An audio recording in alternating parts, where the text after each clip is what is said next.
ગૌમાંસ મામલે હિન્દુ ધર્મ સેના અધ્યક્ષ દ્વારા નડિયાદ તાલુકાની ચકલાસી નગરપાલિકામાં અપાયું આવેદન, કડક કાર્યવાહી કરવા કરી માંગ। નડિયાદ નજીક આવેલા ચકલાસી નગરપાલિકા વિસ્તારમાં પકડાયેલા ગૌમાંસના મામલે હિન્દુ ધર્મ સેનાના અધ્યક્ષ દ્વારા નગરપાલિકા કચેરીમાં આવેદનપત્ર સુપરત કરવામાં આવ્યું હતું। સ્થાનિક પોલીસે આ ઘટના સંદર્ભે 5 આરોપીઓ વિરુદ્ધ ગુનો નોંધીને વધુ તપાસ હાથ ધરી છે। આ ગંભીર ઘટનામાં ગૌમાંસનું કતલખાનું કથિત રીતે સરકારી આવાસ યોજનાના મકાનમાં ચલાવવામાં આવી રહ્યું હોવાનું બહાર આવ્યું હતું, જેના પગલે સમગ્ર પંથકમાં આક્રોશની લાગણી ફેલાઈ રહી છે। આવેદનપત્રમાં હિન્દુ ધર્મ સેનાના અધ્યક્ષે તંત્ર સમક્ષ માંગણી કરી છે કે ગેરકાયદેસર પ્રવૃત્તિના સંડોવાયેલા આરોપીઓ વિરુદ્ધ કડકમાં કડક કાયદાકીય કાર્યવાહી કરવામાં આવે। વધુમાં તેની મુખ્ય માંગ છે કે ગૌમાંસના કતલખાનાની ઘટનાને ધ્યાનમાં રાખીને સમગ્ર ચકલાસી પંથકમાં માંસના વેચાણ પર સખત પ્રતિબંધ મૂકવામાં આવે।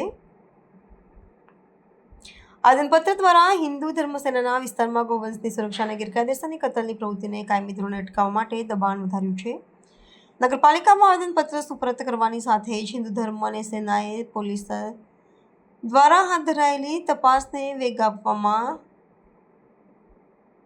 અને આરોપીઓ સામે તાત્કાલિક પગલાં લેવા પર ભાર મૂક્યો છે। આ સમગ્ર ઘટનાએ સ્થાનિક વહીવટીતંત્ર અને પોલીસ માટે સરકારી આવાસનો દુરુપયોગ અને ગેરકાયદેસર ગૌવંશ કતલને રોકવા માટે કડક પગલાં લેવાની આવશ્યકતા ઊભી કરી છે, જેથી ભવિષ્યમાં આવા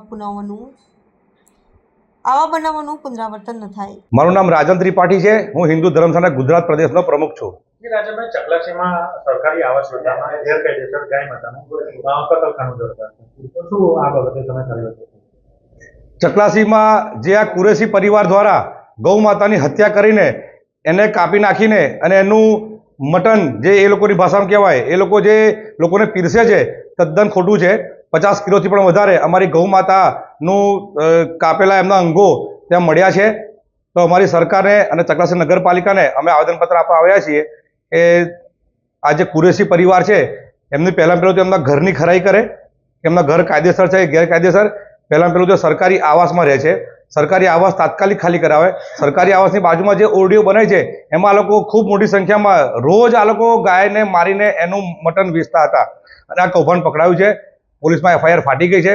એટલે અમારી સરકારને નગરપાલિકા ચકલાસીને વિનંતી છે કે તાત્કાલિક ધોરણે આને નોટિસ આપીને એના જે પણ ગેરકાયદેસર દબાણો છે એ ગેરકાયદેસર દબાણોને ખરાઈ કરીને એને દૂર કરવામાં આવે અને ચકલાસી નગરમાં જેટલા પણ આવા વિધર્મીઓના જે ગેરકાયદેસર કૃત્યો છે, જ્યાં જે એમના આ ધંધા ચાલે છે એ બધાની ખરાઈ કરે અને બધાના ઘર તોડે। જે ગેરકાયદેસર છે એ સાઈડ પર ચલવી લેવા નહીં આવે। સમસ્ત હિન્દુ સમાજ તરફથી અમારી આ લાગણી અને માગણી છે।